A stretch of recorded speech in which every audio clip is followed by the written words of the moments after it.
Oh, I get a podium and everything. Good morning, good afternoon. Does this work? Hello. Okay. First of all, I must say you all look marvelous. And I am so excited because when I shop at Chico's, I too am a size 2 because that's their sizing.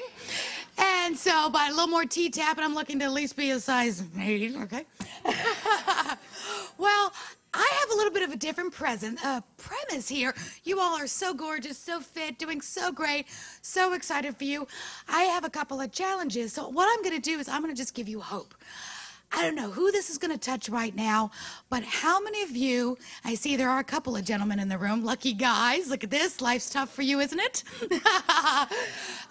That's how my husband always feels when he comes to my things, is how many of you guys have had a little girl dream, little boy dream? I mean, that little girl dream that when you were 6 years old and a grown-up came up to you and pinched you on the cheek and you hated it, and they said, what do you want to be when you grow up? And you knew, I want to be an astronaut. I wanted to be a teacher. I wanted to be whatever. I want you to go back there for a moment. And when somebody asks you, what do you want to be when you grow up? I want you to go back to that thing that you used to say before you grew up and everybody told you you can't. And told you all the reasons why you can't. And how many other people are doing that? And who do you think you are? That's a really competitive business.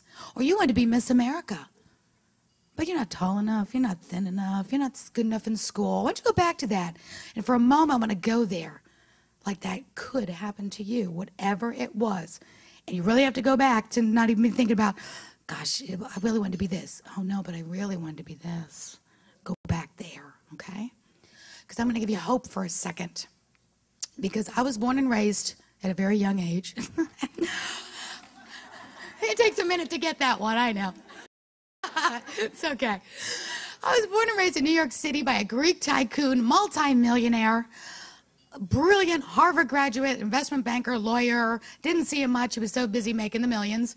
My mom was a beautiful cosmopolitan model with an 18-inch waist, beautiful legs that I did not inherit. But I got the personality, okay? So I was born with a silver spoon in my mouth, and that's all I knew. We used to skate in Lake Placid every summer with Dorothy Hamill, Dick Button, before she won the gold medal, so she was another kid to me. And everything was great and grand. And then when I was 15 years old, my life changed. And if you'd asked me what I wanted to be when I grew up, when I was little, I wanted to be a rich and famous movie star. That was always I loved TV, and I loved Carol Burnett, and I'd stay up late and watch Johnny Carson. My dream was to be on the Johnny Carson show and sitting on his couch. Didn't know really what for, but I knew I wanted to be there. I wanted to be important enough for Johnny Carson to interview me. So when I turned 15, my life changed. I come home one day on my dad's birthday, and my mom was crying, and she goes, sit down, I have news for you. And she goes, your dad's been killed. And first she told me a car accident because she lied to me, but I figured it out. I knew there was more to the story. She goes, he was murdered. He was shot 3 times in the head, hit over the head on his head with a baseball bat, thrown out of the car, thrown on the side of the road. And they believe one of the mafias did it because he was in a business that he was about to step on their toes because he was a rich shipping tycoon. And that's not a warm, fuzzy business. So somebody wanted him dead, and they did it. So my life went from millionaire to absolute nothing. Don't ask me why we didn't have insurance. I guess in that game, they always just think they're going to live forever. And so I lost everything. But at that moment, I stepped out of my comfort zone. And from that moment, I was still just skating and doing what I was supposed to do in private school. But now everything was about to be taken away from me. And it's like, I don't want to go to public school. I didn't even know what public school was. Nothing wrong with it. I just didn't know. And I'm in New York City. So I would have been, much more of a minority. And here comes little so-called little rich girl. I was a little afraid. So at that moment, I knew there was one kind of school I could maybe go to. So I had to step out of my comfort zone. I auditioned for the school. Everybody ever see Fame? It was a school like that. Hey, you, woo, yeah, yeah.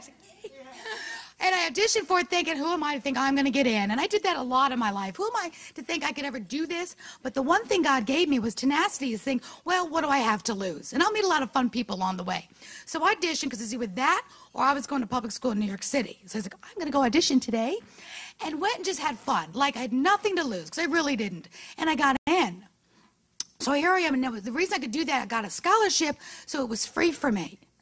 Then I got a job, and I started paying my own bills, paying for my mom, whole 9 yards. Then I moved to Florida after I got sick of show business for a little bit because people aren't nice in show business. Women can be mean. And I was a cheerleader. And when I go to audition, it'd be cattle calls like, I hope you get it. I'd make friends. And they're like, well, you need to get this job too. I'm like, oh, well, I really want you to get it too. You mean we both can't have the job? So I didn't like that wasn't warm fuzzy. So I went down to Florida. Oh, that's in the book. But anyway, I ended up in Florida. And I ended up getting into a relationship that was abusive because I thought this pastor's son would become good. So I've been there. Thought we can change him. So I ended up being abused more verbally than physically, but one black eye is one too many. So here I'm coming from New York City. My mom adored me. I was conquering the world. I love show business. I did do the soap opera, The Edge of Night, for a while before I moved to New York. So I had lots of self-esteem. I loved to entertain, became a professional white-faced clown. Don't even ask. That's a whole nother, it's another book. But I love kids, and I love animals, and I love life. Then I get into this relationship because he's a pastor's son. I said, well, I'm 23 years old, time to settle down. And I thought he would be perfect. But he was very abusive in the beginning, but I thought just because he didn't trust me. Once he gets to know me, I'm a golden retriever. Nothing to worry about. I'm not going anywhere. Yeah, I am. I would leave you before I cheat on you. That's just the way I am. But I mean, I couldn't look up from the ground. I couldn't see a man without him screaming at me. Couldn't have a male doctor. Married him very quickly, think it was all going to be fine because he was a pastor's son. And God doesn't have grandkids. You're either a Christian or you're not. You're not a Christian because your parents are. Huh? Yeah, okay. And so anyway, ended up getting into Mary Kay because my mom said, you know, that would be a great business for you to get into because I got a black eye for asking for $5. He beat my left eye in so severely because I wanted to do my hair and he didn't want me to be pretty. And I wanted my own $5 to buy my own female products and pantyhose without having to explain why I need those. In 1 year, and here's where the hope comes in, 1 year being verbally abused and crying every single day, I won that free car in Mary Kay. And doesn't matter what your business is, go to the top anyway.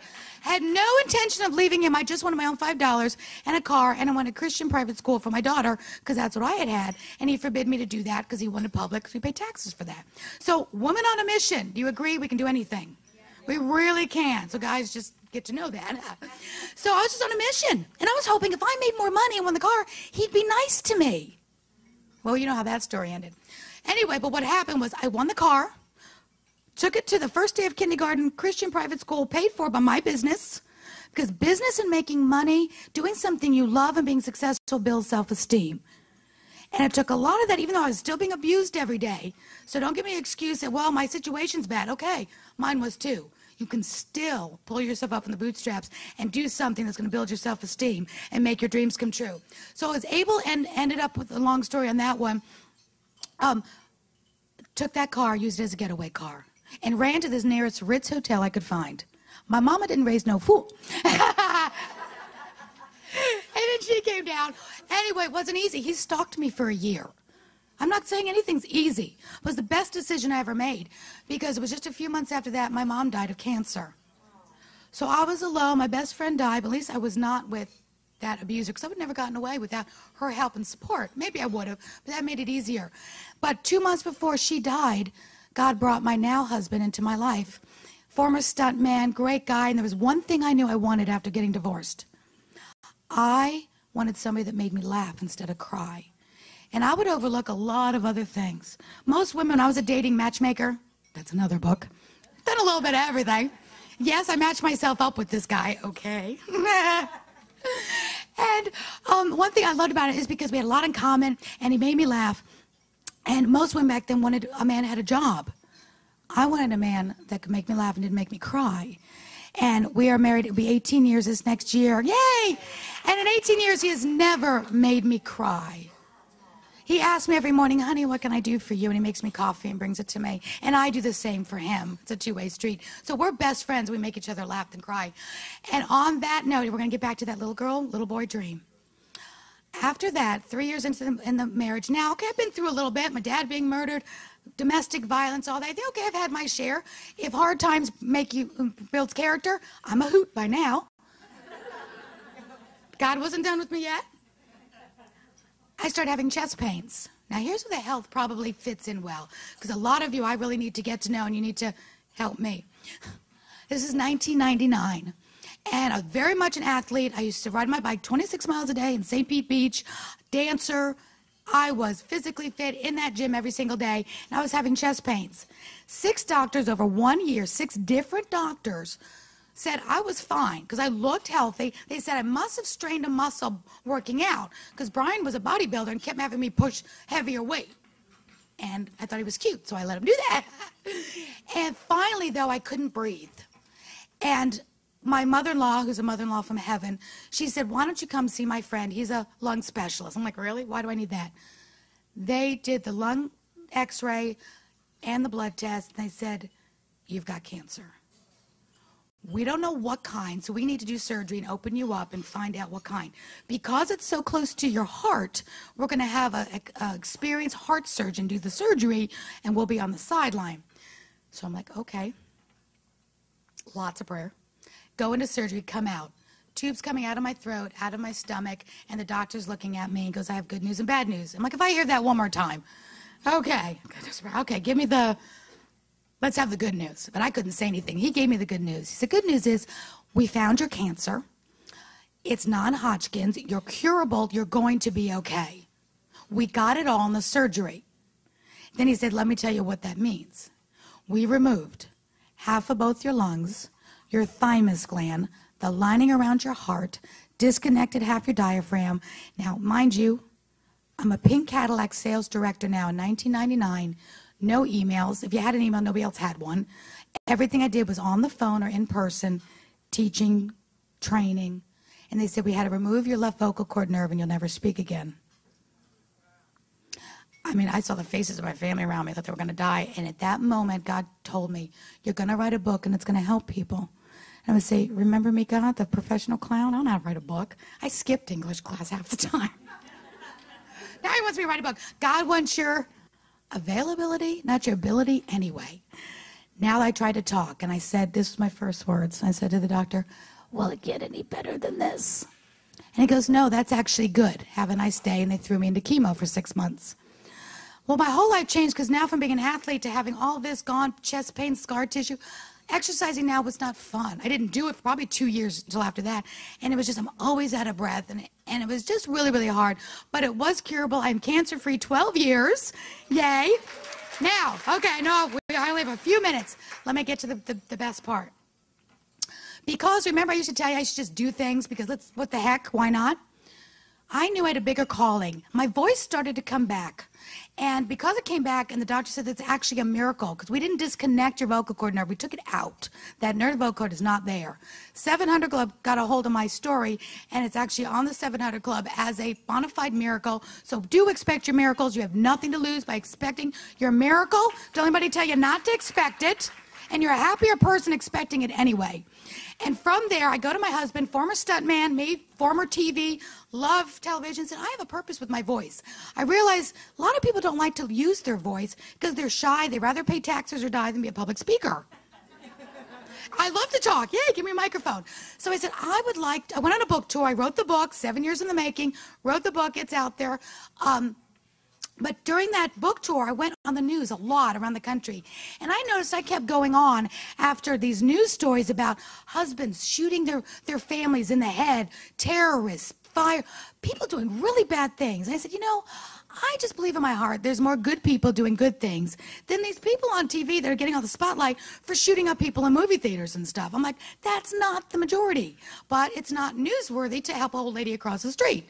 Well, I'm going to make it newsworthy. So I go to my husband after I did a show in Dallas, and I said, I want to do a TV show. And I want to feature and tell the stories of nonprofits, founders, people that dedicate their time and life to nonprofits, because that's the heroes of our world, you know. And I said to him, I said, do you know how to produce a show? Because I'd only been in front of the camera. He'd only been thrown off of buildings and cliffs as a stuntman. So I said, do you know how to do it? He goes, no. He goes, do you? I said, no. Okay, let's do it. It was like Mickey Rooney and Judy Garland. Let's put on a show. Yay. Well, God's gotten us through worse things, so he said, let's just start. So we started. We put one foot in front of the other. We did 2 heads talking interviews. I just started interviewing nonprofits in my neighborhood. Before you know it, God put the right people in front of me that took me to the next level. I met Wes Sargentson, who used to be an anchor here in Tampa. He moved to Atlanta, where we are. We saw him at a black tie nonprofit event they brought me to because I did a show on them. Met him, went up to him, don't have fear. Went up to him, just introduced myself, told him what I was doing. He said, I'd like to help you. I want to help you do one for Toys for Tots. I was paying for all this. I didn't get any sponsors. So I said, yeah, we did it. As I'm doing the Toys for Tots show with Wes Sargentson, 9-time Emmy-winning retired anchor. He loved what I was doing. He goes, I have a show for you. He promised this nonprofit that someday he'd get somebody to do a full 30-minute show on them. Now, he didn't realize one of my little girl dreams was to be hugged by a bear, swim with a dolphin, and be kissed by a seal. You're not going to figure me out in these 20 minutes. Just trust me. It's not going to happen. He goes to me, as we're interviewing Marines and doing Toys for Tots, he goes, I've got a show for you. And at that moment, I had no more money to do another show. They're not cheap to produce. And he goes, there's a zoo down in Locust Grove, Georgia called Noah's Ark. She has raised 350 foster children and has rescued 1,900 animals. And I'll put you in a cage with a full-grown 1,000-pound bear, tiger, and a lion. I'm like, where do I sign up? And my husband goes, you're crazy. And I was like, no, I get hugged by a bear. This thing's crazy. And I was so excited. I said, yes, yes, yes. I found the money to do it.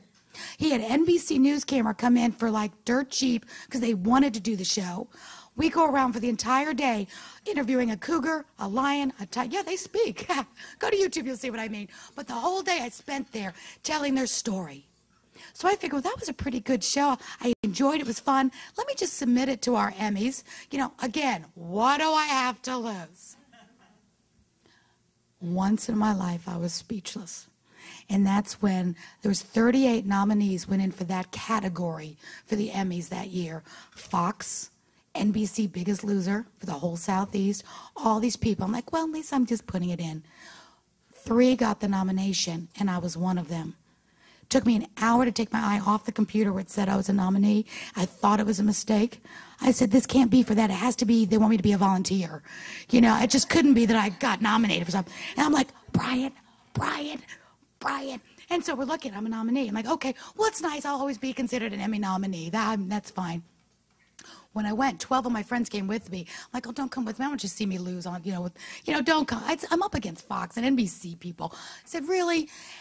And I was there, and when they called Live Your Legacy to win the Emmy, my best friend looked over at me, and you've seen her around today. She's in St. Pete. She goes, your mom would be proud.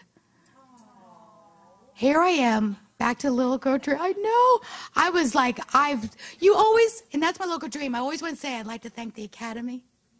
But I was never tall enough, thin enough, pretty enough. In our own eyes, we're never what we would think we should be. What's a beautiful woman to a woman? Everything you're not. If you've got small boobs, you want big boobs. You got big boobs, you want small boobs. You have long legs, you want to be shorter. If you're blonde, you want to be... It's just the way women are.